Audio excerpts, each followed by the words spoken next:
Hello and welcome to my studio journal. Now back in 2022, I started to redesign my home studio, shifting from software to hardware for the first time. What began as a few videos for some curious students soon became an ongoing unfiltered record.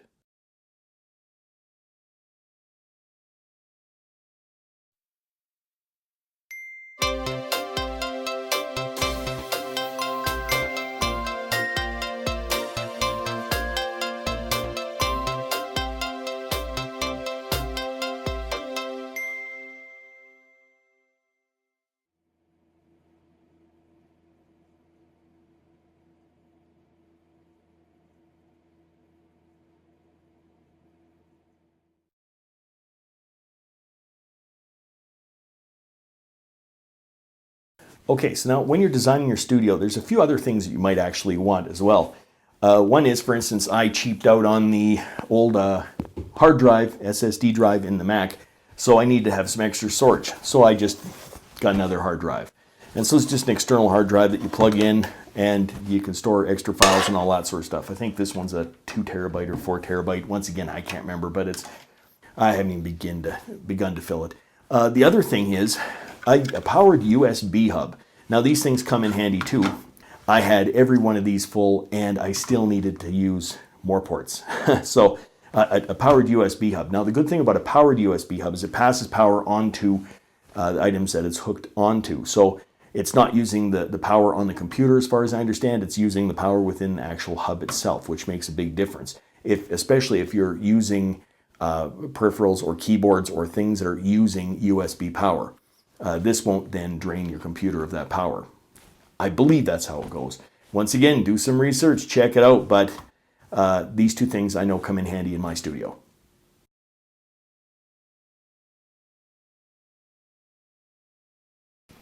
Just a few more things before this is done. Let's put the filing cabinet back into place. Finish tidying up the old bookcase. Okay, after that hokey footage, now it's time to talk about something a little bit more serious. Now, if you're going to be designing your own home studio, you're going to probably need an audio interface. Now, this one right here is Focusrite. It's a 2i2, basically 2 in, 2 out. So this thing hooks up to your computer, basically, and that's how you get sound from instruments and whatever into the computer. Now, I also have another one that has 20 ins and that sort of stuff, and has, I think it's 20 outs, close to 20 outs, 18, 21 outs. Anyhow. The point is that you're going to probably need something like this. What you need in your studio really depends on what you're doing, how many instruments you have hooked up, how many instruments you want to track simultaneously into the computer. So once again, you'll have to do a little research to find out what sort of audio interface is best for you, also what sort of speeds, USB 3, USB 2, that sort of thing. I used to have a Project Mix Firewire, it was just an awesome audio interface, but the problem is they quit supporting it, and then Mac dropped the Firewire port, so then I was stuck with a $1,200 audio interface that was no good. Mine conveniently goes right on top of the filing cabinet.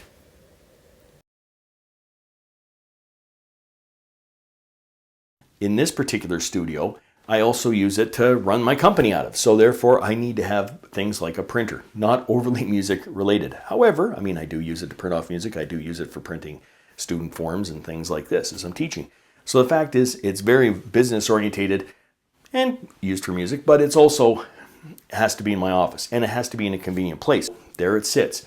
There's another thing though we didn't talk about as far as, well, bookcases go. Now, as I mentioned before, this particular room is really horrible. It's 12 feet by 12 feet roughly, which means that it's sonically horrible to mix or master in. One of the things that helps break down the sonic energy is diffusion. Now, if you can get panels that are specifically designed for that, that's best.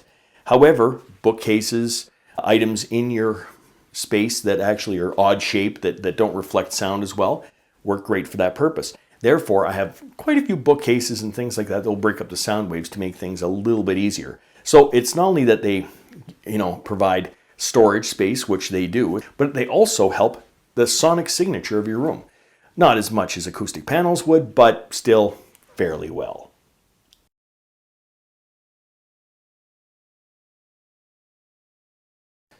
Okay, so basically I'm nearing the end of day one of putting this thing back together again. These items right here on this desk actually are what inspired this whole thing to begin with. my studio was set up, but my studio wasn't set up efficiently. I couldn't get from one thing to the next as well as what I wanted. The furniture was pretty much in the same place, but the actual synths and things like this weren't. This kind of is what triggered the whole redo of my office. I always liked Native Instruments products, like the machine and that. But when I was earlier, I didn't get a machine. What I went for is a machine jam. Okay, so I picked up one of these things, and I still kind of wanted to have just their machine. Well, that never happened. Well, until I went down just recently and I got this thing, the Machine Plus. Now the problem is I had them on the other side of the room, and I had them quite far apart. They were pretty difficult to get to, manage, and use because they get used together. And so I had it where I would do one thing and then have to run around the drum set to do the other. Well, that's kind of ridiculous, right? I also got the Native Instruments Complete Control S61. That was in a different place on that far wall. So I decided I wanted to have everything right here. Well, that posed some problems as well. The Machine Jam and the Machine Plus, that wasn't what the problem was. The problem was the keyboard. What was I going to do with that? And I'll get to that in a second. So the first thing I did after getting these things and realizing that, you know, they really are no good played flat like this. I'm not a pad drummer, so I don't worry about that terribly much. I saw somebody on YouTube that got these other stands. I couldn't get the stands that they were talking about, but Staples makes a very similar stand. So anyhow, I got one of these things, and they really work well to put, you know, something like this on, right? So you just put it down, it's adjustable, and now all of a sudden you can see everything right where it's supposed to be, which is really kind of handy. So I got one for the Machine Plus, I got one for the Machine Jam, and they sit on the desk fairly well. So using stands like this make these items very easily accessible, easy to use, and easy to get to. Okay, so there's the Native Instruments Complete S61. Now the problem is it's sitting right on the desk, and well, actually I use this desk to work on a daily basis, so I don't want to be moving the keyboard on and off the desk all of the time. So I had to come up with a different sort of solution for this.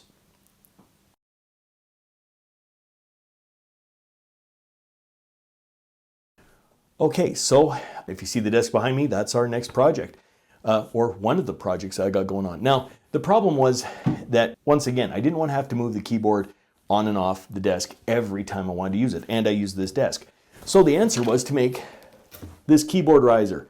Now, the thing is, I just found a couple of fence boards, which worked out really great, put them together, put some feet on them, put some kind of legs on them, that sort of stuff. And what happens is that just sits right on the desk, right there. The keyboard goes right on top, like that, which means that, if you notice the tip forward there for a sec, I'm going to get to that in a second. So what happens is it pushes back like that, stays out of the way. I can put all sorts of stuff under here, like as far as papers and that sort of stuff, keep things going. And what happens is when I go to use the keyboard, which is frequently, I pull it forward into place. I just shift the weight a little bit, and it leans forward, so I can actually play perfectly fine on the keyboard. I can see all the screens. I can access every one of these pieces of equipment that's on the desk. When I want to put it away, I just simply lift it up, slide it back a little bit, and push it back. And that was my solution for getting this desk all tidied up. So that's it. This wall is now finished, and except for it's not hooked up yet, so things aren't connected to one another, but that's going to be later on.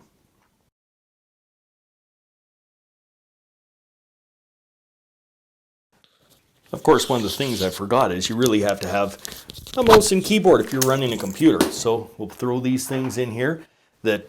Another thing is that if you're running a studio, sometimes these under the desk keyboard trays work really, really well.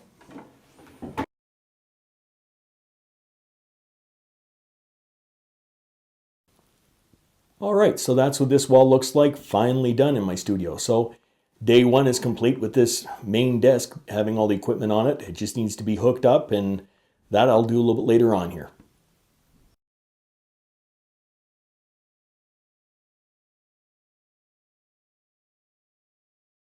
If you'd like to follow the full journey, check out my online studio journal linked in the description.